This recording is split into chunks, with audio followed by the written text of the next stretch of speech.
वबरकातुहू। अल्हम्दुलिल्लाह वकफ़ा वस्सलामुन अला इबादिहिल्लज़ीना इस्तफ़ा अम्मा बाद। अऊज़ु बिल्लाहि मिनश शैतानिर रजीम। बिस्मिल्लाहिर्रहमानिर्रहीम। अर्रिजालु कव्वामूना अलन निसा। बेटे का जन्म हो तो ये कहते हैं फ़ख्र से, बेटे का जन्म हो तो ये कहते हैं फ़ख्र से, 1 लाख का टिकट है ये बच्चा जहेज का। यूरोप के जो थे अहले दिल अहले ज़र देते थे बेटी को मोटर खरीद कर। यूरोप के जो थे अहले दिल अहले ज़र देते थे बेटी को मोटर खरीद कर। हिंदुस्तान की शान इमारत तो देखे देता है बाप बेटी को सहवर खरीद कर।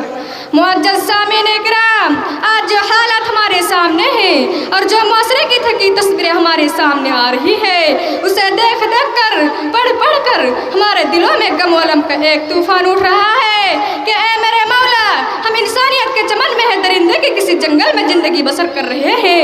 हमारा एक एक घंटा, एक एक लम्हा इंसानियत के साथ ज़िंदगी गुजरना मुश्किल हो गया है। समझ में नहीं आता कि ये इंसान की शक्ल में दरिंदे कहाँ से आ गए जिन्होंने शैतानों को भी शर्मिंदा कर दिया। हम लोग रोजाना अखबारात में पढ़ते हैं कि आज कहीं मासूम लड़की को जिंदा जला दिया गया, आज कहीं फला मुकाम पर एक नौजवान ने अपनी नौनवेली दुल्हन को जिंदा जला दिया गया।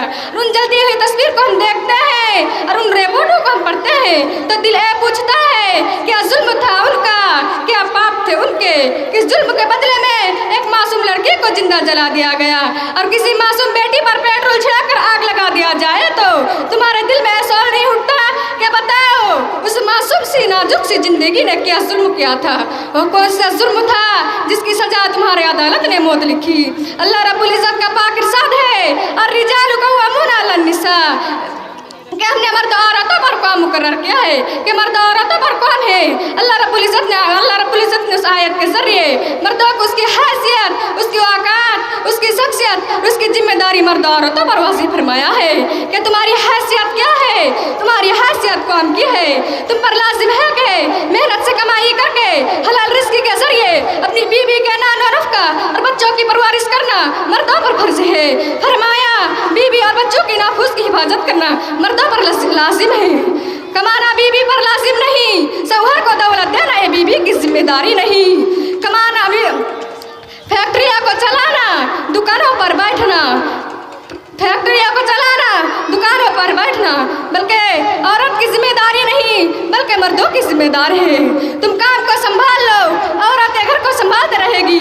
तुम ज़माने से लड़ते रहो, औरत घर को जन्नत का नमूना बनाते रहेगी। अर्रिजालु कव्वामूना अलन निसा, लेकिन आज उसके माना बदल दिए गए हैं, उसके जिग्रफिया बदल दिए गए हैं।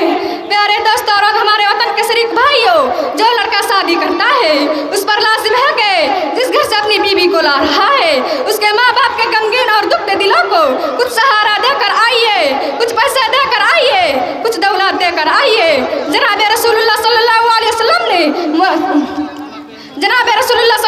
वसल्लम ने इरशाद फरमाया है कि महर का अदा करना तुम पर वाजिब है, बगैर महर के निकाह तुम पर नहीं होता और अपनी बीवी के महर को उनका हवाले कर दो। मगर आज के डाकू और फकीर तो ऐसे हैं जो जहेज के नाम पर भीख मांग रहे हैं। मगर आज के डाकू और फकीर तो ऐसे हैं जो जहेज की तरह भीख मांग रहे हैं और बीवी के बाप से मुतालिबा करते हैं हम तुम्हारे घर के भिखारी हैं, हम तुम्हारे घर के तुम्हारे बेटी के कुत्ते उस वक्त मिलेंगे जब तुम हमें खरीद लोगे। कहा ठीक है जनाब, आप हमारे बेटी के गुलाम बन जाएंगे। जवाब दिया हाँ हाँ बन जाएंगे। पूछा क्या चार्ज है आपका? कहा या मैं फेल हूँ, बस 15 लाख में काम चल जाएगा। कहा क्या फीस है आपका? कहा ग्रेजुएट हूँ इसलिए 1 लाख रुपया चाहिए। यानी आज फकीरों के अलग अलग लिस्ट बने हुए हैं। ये 2 लाख के फकीर है, ये 3 लाख के फकीर है, ये मॉडर्न फकीर है जो जहेज के नाम पर भीख मांग रहे हैं। मिसाल के तौर पर आप देहात में चले जाइए, वहाँ एक फकीर मिलेगा, अस्सलामु अलैकुम भाई साहब कुछ दे दो अल्लाह के नाम पर। आप उस फकीर को 10 पैसे दे दीजिएगा, वो दुआएं देकर खुशी खुशी चला जाएगा और कहेगा भाई दाना है सखी है, उन्होंने मुझे 10 पैसे दिए। लेकिन आप बैंगलोर का IMGT रोड पर चले जाइए, दिल्ली के चांदनी चौक पर चले जाइए, मदरसा और कलकत्ता बम्बई और कई बड़े शहर में आप चले जाइए, वहाँ कई फकीर आए सूट बूट टाई लगाकर अंग्रेजी में मांगेगा please help me sir, please give me sir. आप उस फकीर को 25 पैसे निकाल कर देंगे तो वो 25 पैसे निगाह पड़ते ही उल्टा आपका तरफ देखेगा और कहेगा अपने ज़माने में खुद तो फकीर नहीं था। कहता है शर्म नहीं आती महंगाई के ज़माने में 25 पैसे दे रहे हो। ये देहाती फकीर है जो 25 पैसे में मान जाता है, मगर ये शहरी फकीर है इसलिए उसे 1 रुपया देना पड़ेगा। ये मॉडर्न फकीर है, ये VIP फकीर है, ये इंटरनेशनल भिखारी है, ये डायरेक्ट नहीं मांगते। उन्होंने भीख मांगने के लिए एक अलग से रखा है कि हमने इतना भीख दिलाएंगे, इतना कमीशन चाहिए।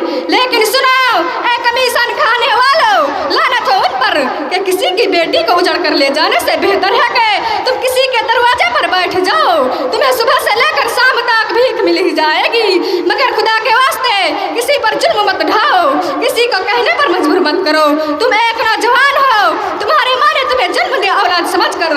अगर तुम्हारी माँ ये समझती कि मेरे पेट में इंसान नहीं बल्कि किसी बंदर का जन्म लिया है तो खुदा की कसम फेंक देती और इंसानों के स्कूल में तुम्हें दाखिला नहीं मिलता। और बाप तुम्हें अपनी औलाद नहीं समझते, कॉलेज और यूनिवर्सिटी के प्रोफेसर तुम पर मेहनत नहीं करते, बसों के कंडक्टर तुम्हें इंसान नहीं समझते, रेलगाड़ी में तुम्हें रिजर्वेशन नहीं मिलता, गाड़ियों में तुम्हें सीट नहीं मिलती। हिंदुस्तान की हुकूमत ने मुलाजमत के लिए मुलाजमत नहीं मिलती। मुलाजमत के लिए इंसानों की ज़रूरत है, जानवरों की नहीं। दोस्तों पहली बार इंसानियत का एहसास होता है कि इंसान की शक्ल में कोई दरिंदा था, या इंसानियत की शक्ल में कोई डाकू था, इंसानियत की शक्ल में कोई शिकारी कुत्ता था जिसके हाथ में एक मासूम लड़की का हाथ दे दिया गया। अपनों के सितम हमसे बताए नहीं जाते, अपनों के सितम हमसे बताए नहीं जाते, वो हादसे तो वो है जो सुनाए नहीं जाते। हजरत ग्रामी